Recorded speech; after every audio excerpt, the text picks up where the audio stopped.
The veteran who owns the car told us she has no idea who Mike is. Mike. I don't know who you are. I don't know where you are. But you're man. Look at this. This is really insane. I wanted to show you this because I don't want you guys to think I'm saying abandon trans people or anything like that. I'm actually saying the contrary. It's just the reason. Do you guys understand why trans issues were the issues that were constantly brought up? Do you understand why people were constantly talking about trans people? Because it allowed you to pantomime as being radical without talking about class consciousness, without talking about class antagonism. It allows you to pantomime as a radical, to put on radical progressive posturing while not actually engaging in any kind of radical behavior. And so a lot of people were able to get a lot of clout and attention as progressives because of the trans issue. They didn't actually have a radical critique of anything, really. It was just the most corporate friendly progressivism. That was the, post 2016 era progressivism, right? And and the reason why leftists leaned into it is because it did create a popular front, right? It was something liberals and leftists could talk about that didn't actually, it was a discussion of their agreement. But now the right wing has seen that and they've made a counterplay. The right wing has said, oh, you know what unites the left wing faction? Transgenderism. Let's go after transgenderism. Let's make transgenderism a controversy. Let's make liberals have to fight to defend that position electorally. And you know what liberals do when they have to fight the right wing? They surrender. And so the transgender issue has now fallen away. Why? Because liberals do not fight the right. And so as soon as the right wing said, hey, you're going to have to fight and educate your base, and you're going to have to stand up for trans people, you're going to actually have to confront the right, you're actually going to have to argue your case, they have done the opposite. They have fled the field.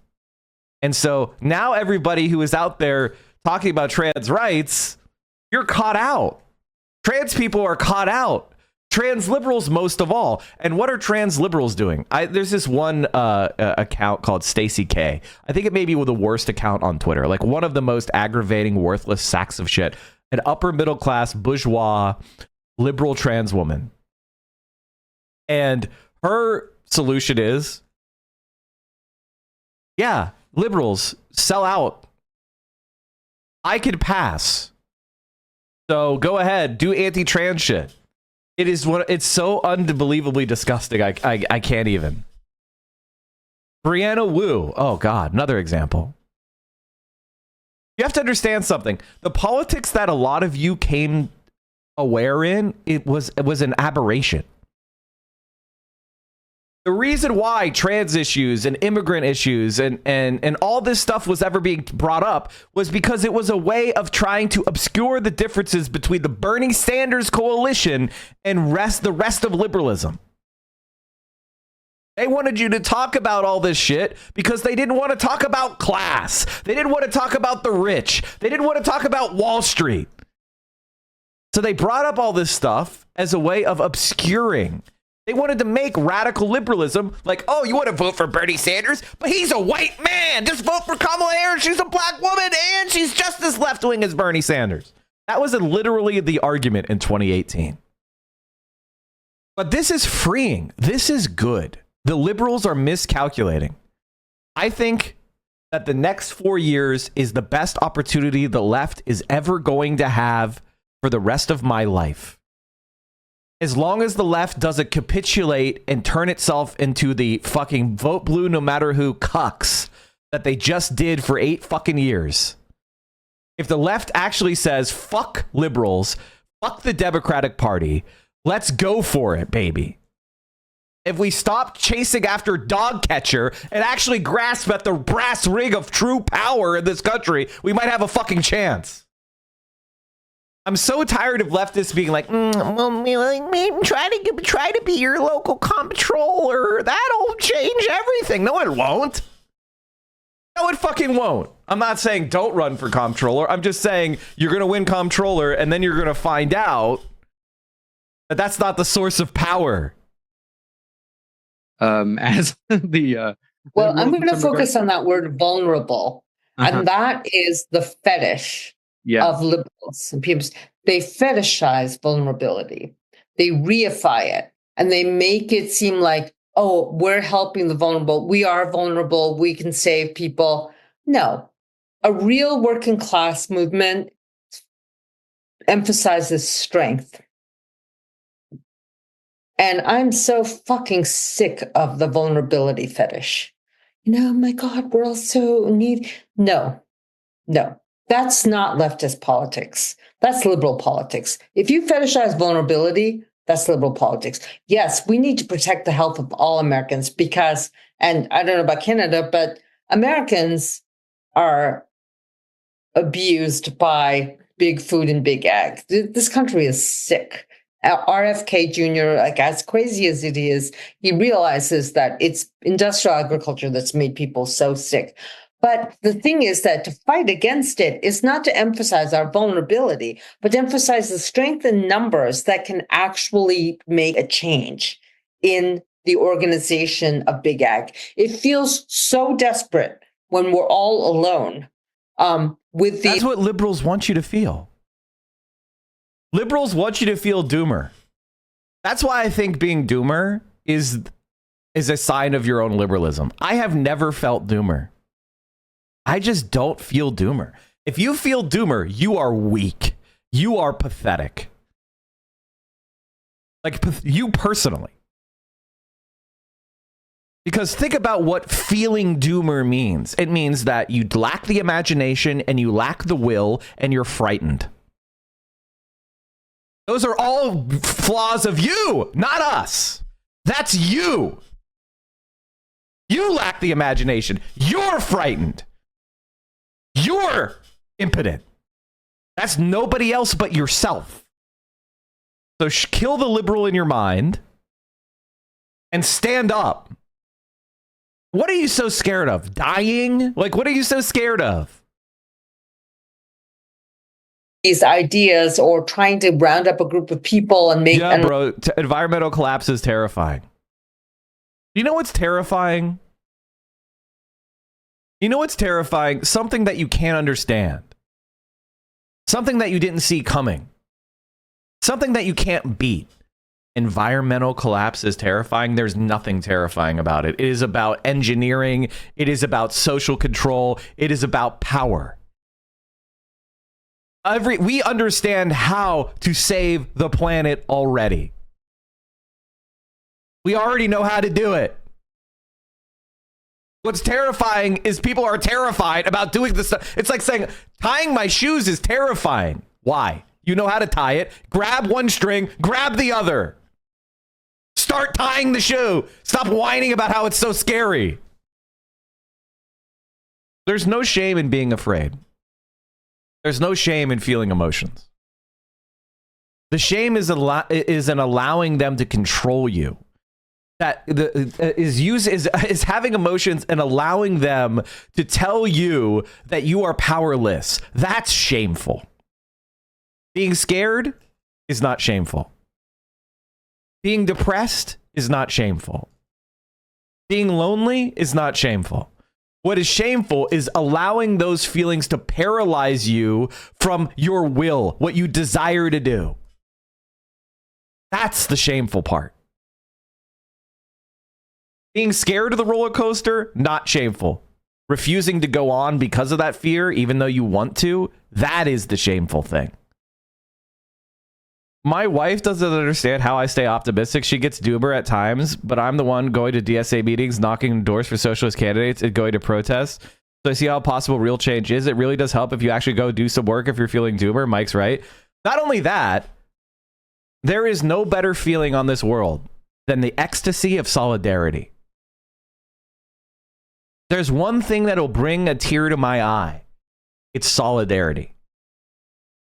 Nothing is like it. When you can finally connect with other people beyond the things that divide us, that is the spirituality of leftism. That is the feeling that a lot of people get in church, right? Why do people go to church? You may ask yourself, if you're not religious, you might go like, why do people go to church? Because they go and they have a communal experience of love. The best communal experience of love is accomplishing something in solidarity with others. That is far better than worshiping some guy who died thousands of years ago and set up a little cult. Live with them. We have people, they love micro and niche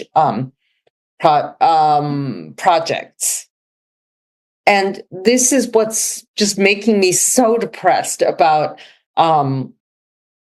left liberal politics right now, is that this fetishism for vulnerability. The book that I wrote about trauma is going to come out with this much more clearly articulated, but the very notion of political subjectivity has to change in order for us to be able to build anything that looks like a revolution. Because if you're going to be fetishizing each other's vulnerabilities and demanding recognition from each other all the time so that you're become mutual etiquette police, you will never, ever change a goddamn thing. You have no idea how powerful capital is. And if you're going to be like, well, asking for recognition because you're vulnerable, you are fucked. And they fucked you already, and you're fucked.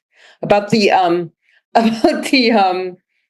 creation of any kind of strength or autonomy or agency through solidarity, that has to be remade. And you know what? I'm not optimistic for this generation, your generation, or the next. They were fucked by coronavirus. Like, how are we going to actually produce a kind of comity of people who find strength and ambition together, a collective ambition to change the world, rather than individualized grievances that collect as a set of grievances for which we demand recognition? Vulnerability was actually the word that was the critical word here. Great. Very well said. You articulated kind of my gripe with this phenomenon way better than I could have, because I remember sometimes arguing with leftists on what I thought would be common sense ideas. Like, for example, it's like open borders in a global capitalist economy is a very stupid idea. And it would be a kind of a wet dream to people who would want to exploit cheap legal migrant labor. And then they were saying, no, the idea of an illegal itself is a fascist concept. And I was thinking, but like, okay, even if you believe that one day in hypothetical communist world, you want to get rid of borders and nations, okay, whatever. As a political strategy right now, it's a pretty silly idea to emphasize open borders. And they said, but we can't give up on the vulnerable, and they're more vulnerable. And you hear this a lot with the issues like trans issues and all kind of different issues where, so I'm very libertarian on like those kind of issues. Can't give up on the vulnerable. Yeah, well, it's like I had an argument with a sort of PMC leftist once, and I said, okay, like why not take the strategy of you can be pro-trans rights, but maybe don't like put the most fringe trans issues on the front of your platform and talk about that more than the issues where you might have popularity on. And this is exactly the thing that I've been attacked for the most in my career. People have called me, this is a good take. This is a correct take. People have called me a class reductionist. And the reality is I'm exactly the same. I'm extremely pro, self-expression. I might even call myself a gender abolitionist. But I also understand that is a fringe academic belief that I spent a lot of time reading books that none of you read to come to. All right. This is not something that regular people out on the street are going to understand. Most people have this kind of live and let live personality. They don't understand trans people, but they think trans people should be able to live their life as they see fit. We could work with that. We win power and then we pass policies to support trans people in their lives. Like if we get Medicare for all, as technocrats, we could slip in there that what is medically necessary according to science is the treatment that trans people get. And then you know who we put in the positions of power to determine what is medically necessary? Pro-trans people. That's how you accomplish it. And then over time, you follow the same thing we did with gay rights, which is you show, trans people get more and more visibility. And then before you know it, it's accepted. It's the same fucking strategy. But people are no longer about winning. It's about posturing in front of other people. and going like, I'm the most pro-trans right person on the left or whatever the fuck, which is actually me. But it doesn't matter. A lot of people do not see politics about meeting people where they are and then taking them to where you want to go. That's what politics is. I'll say that again. Politics is meeting people where they are and taking them where you want to go instead of standing where you want to be alone. And like, that is like, if you're seeing this and you're hearing this and you're going like, no, we need to say this and we need to say this, you've fallen into the liberal trap of posturing and expressing your own virtue is more important than power. Politics is about power. It's very convenient. They both start with P, so you're not confused, okay? Politics is not about, I am the best person and the most moral person in the world. How much do you think this is a real problem, though, versus just people yapping on the internet? I think it is a problem because I exist in organizing spaces. And there's a lot of grifters. And there's a lot of people that are constantly trying to create these interpersonal fights. And this is another thing that is, I haven't talked about this yet, but I need to start talking about it, because if I plunge myself into politics again more, I'm going to need your guys to back me up. And I don't need you guys to be backbiting me. If you're going to be backbiting me on this now, you need to leave. And the reason why I'm saying that is because let's say, for example, that I got involved in politics and I wanted to run for something or I wanted to take a leadership position. The number one thing people are going to say is, Mike is a white, straight, cis man. We don't need more white, straight, cis men in positions of power. Period. That's the number one attack that people will go after. If you guys are going to shake your heads yes to that, then get the fuck out of here. Like, honestly, get out. Stop learning from me then. Get out. Now, I'm not saying that we don't need trans people in leadership. I'm not saying we shouldn't try to, talk to black people about their issues and have black leaders. Of course we should. But if you're going to entertain the idea that, oh, we don't want Mike because he's a white, straight, cis man, that's exactly what they did to Bernie Sanders. But why did they do that? Is it because they actually care about any of those things? Those same people went around and voted for fucking Joe Biden. They never cared about that. It was just an interpersonal play. Because I care about trans liberation, because I care about racism, and you do too, they were manipulating you. They were manipulating you for personal power, and you fell for it. Don't be a mark. I dissuade party members from putting down people who do not understand. Even people who are unenlightened and seemingly bourgeois should be answered in a polite way. I try to be cordial because that's the way you win people over. You cannot win them over by drawing the line of demarcation, saying you are on this side and I am on the other. That shows a lack of consciousness. After the Black Panther Party was formed, I nearly fell into this error. I could not understand why people were blind to what I saw so clearly. Then I realized that their understanding had to be developed. There's the one thing I would say about this is I partially agree with this, but I partially disagree with this. I agree with within organizing spaces, you should not do this. Against your enemies, you should do this. We're not going to win over everybody. You need to be able to understand the difference between an enemy and an ally. You need to be able, like, a lot of this stuff is contextual. Anyway, moving on. They said, no, that's seizing ground to the right, and that is going to damage the vulnerable. And I my God. Most of my trans friends really hate the fact that the liberals have weaponized that issue in this particular way. So when you pretend to speak for the vulnerable, you are taking the most PMC position, because when a true mass politics comes to being, or when the revolution happens, it's only because of the strength of the masses and not people going, oh, peasants, you really suffered. It's like the inspiring thing about Mao's revolution, about Lenin's revolution, was the power that people saw in themselves reflected in the masses and in their ability to change things. A lot of things didn't change in both, Bolshevik Russia and communist China, but there's certainly, you liberated like 300 million serfs from serfdom and 800 million peasants from absolutely dire poverty and debt peonage to landlords. So there was a whole reorganization of the projective forces of a population, and there was redistribution. It didn't work out perfectly, and it's still in process in China. In Russia, it's all oligarchical now. But when you think about like a class war, you don't wage it by saying we have to, be vulnerable and then expect other people. It's like a blackmail when you say, oh, yes, we're protecting the vulnerable. And if you criticize me, you're criticizing the vulnerable. That's like the total liberal blackmail. It's like it's interpersonal leverage. That's what they're trying to do. They create these environments where it's like, oh, you disagree with me on this specific issue.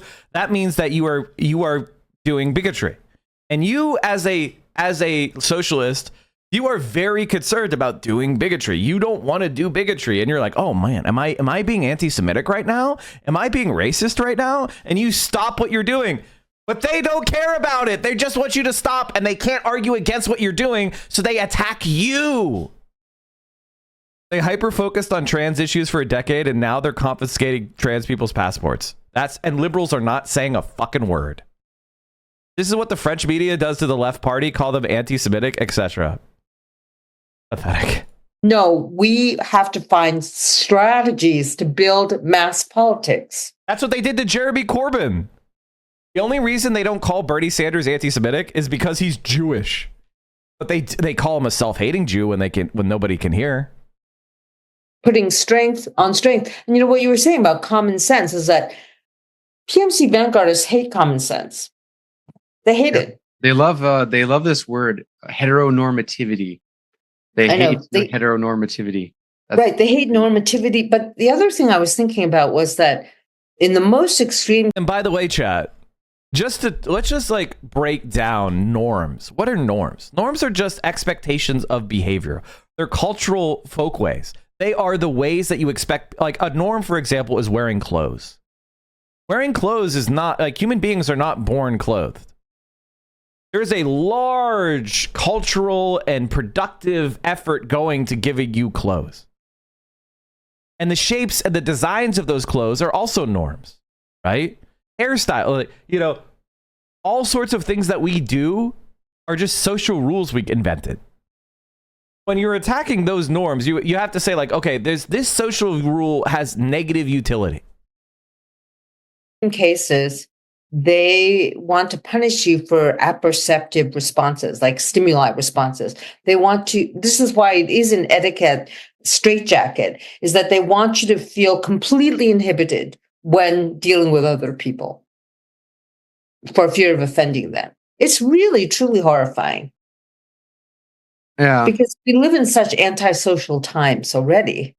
But if you are going to create a new net of etiquette in which you can catch offenders, then you just give up on normal people, ordinary people who are just who are trying to survive and who are looking for some kind of social bond that will make them feel less alone with regard to all the powerful forces that are working against them. From our foodways to our work culture to our healthcare system. Don't ban. And this is one of the things is regular people want their lives to get better. And they will be loyal to you for the rest of your life if you make their life better and they know you made it happen. That's why so many people adored FDR. For 50 fucking years, people had portraits of FDR in their house because why? FDR gave them that fucking house they're living in. And they never forgot. Mike. I don't know who you are. I don't know where you are. But you may want to start changing your ways. Change.